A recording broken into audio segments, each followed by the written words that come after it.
Hey there, my flat picking friend. In today's video, we are going to be checking out the tune Red-Haired Boy. This is one of the first fiddle tunes that I suggest anybody learn when they're trying to pick up bluegrass or flat pick style guitar.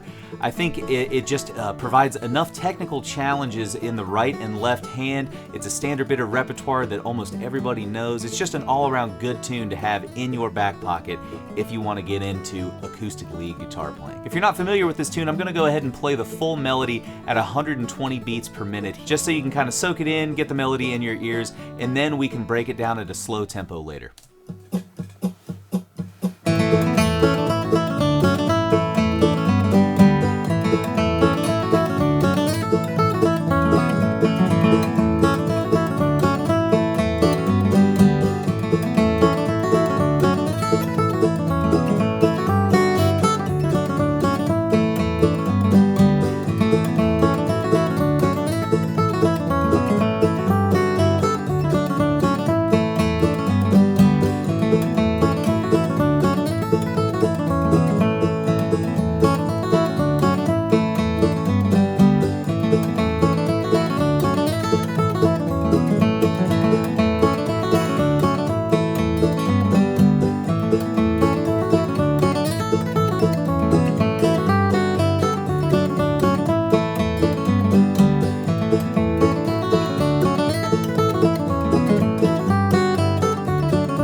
Alright, now that you've got my version of Red-Haired Boy in your ears, let's go ahead and pick this tune apart and talk about some of the things that might present challenges for you as you're starting to play this one yourself. In my opinion, one of the most challenging things about this melody is applying appropriate alternate picking to the first phrase of this tune. If we're looking at the tab as it's going by, we'll see that it's an eighth note, followed by a quarter note, followed by another eighth note. And if you're counting along, this is kind of what that rhythm sounds like. 1, 2, ready, go, 1. 1 and 2 and 3. So there are a lot of pick strokes that are happening on ands, and we call that syncopation in music, kind of an emphasis on the offbeat, right? So learning this phrase and appropriately applying alternate picking in the right hand is going to be essential to getting this tune fluid at faster tempos. So the way that we appropriately pick that first phrase is a downstroke on the first eighth note, followed by 2 upstrokes. So that open G string gets an upstroke, and then the second fret also gets an upstroke. And that may seem confusing to put 2 upstrokes in a row. I thought the point of alternate picking was to alternate pick strokes, right? But the thing is, the rule behind alternate picking is that downstrokes go on down beats or numbered beats, and upstrokes go on up beats or off beats, those ands that I was just talking about. Even if you're skipping over a numbered beat, you kind of have to keep the appropriate pick stroke going with the appropriate section of the beat. Once again, numbers get downstrokes, ands or offbeats get upstrokes. Let's move on in this tune and talk about what I like to call string crossings. Red-Haired Boy presents a few awkward string crossings that I think can be solved by some acute awareness and feeling of the right hand. If we're looking at just that first phrase again, we have a string crossing between the first 2 notes. We pick down on the D string and up on the G. And that's what I like to call picking outside the strings. If we think of like a center line running down the 6 strings of the guitar this way, the pick is kind of outside of that center line. We're kind of to the bass side of center with that pick stroke, and then the treble side of center with that pick stroke. So picking outside the strings. That to me kind of requires this slight shift in the right hand here. So I like to kind of angle my hand to where it's pronated. My pinky is kind of out from the guitar a little bit. I do a pick stroke, and it's free of the guitar to hit an upstroke on that G. If my hand was supinated, I would pick through that D and get caught between those 2 strings and then have to do the up on the G. So that's why I think holding my hand at that angle for that type of string crossing really helps. Now, if we look forward in Red-Haired Boy, there's actually another string crossing that uses the exact same kind of hand technique, right hand technique. The first 2 notes of the second measure. So picking outside the strings again. And once again, I like to kind of angle my hand a little bit this way, just to attack that phrase. And you'll notice that there are a few outside the string phrases like that in the Red-Haired Boy melody. I like to look for a visual cue in the tab that shows me we're switching strings. You can kind of see two numbers that aren't on the same string next to one another, right?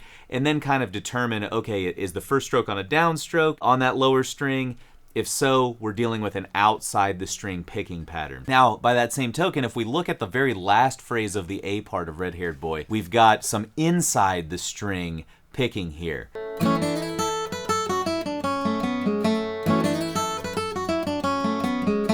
When we do a downstroke on the B string and then dive down into that upstroke on the G, we're kind of keeping the pick in between those two strings, which requires a little bit of a different kind of rock and feel in the right hand. So just kind of try to feel the difference between those two different types of string crossings and pay special attention to them, because 99% of the time when I see people play this tune sloppy, it's because they're not appropriately attacking those string crossings in the right hand.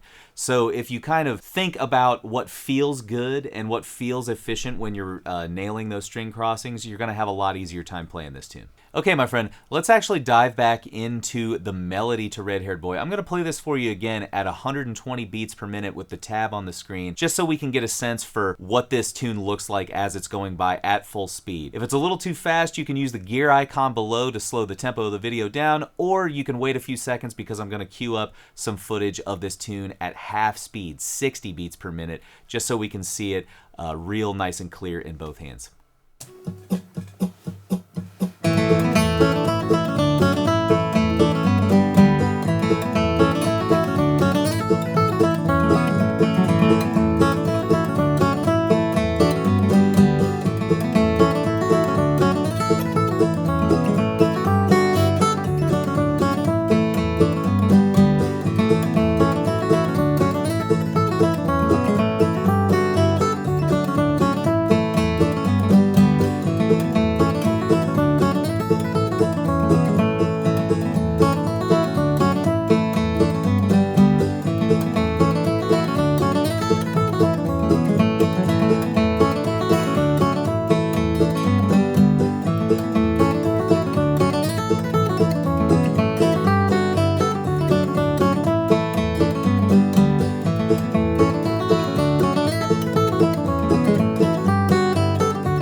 All right, my friend, there you have it, the fast version of Red-Haired Boy. Let's go ahead and dive into that 60 beat per minute version so we can see things nice and clear at a slow tempo.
have it, my friend.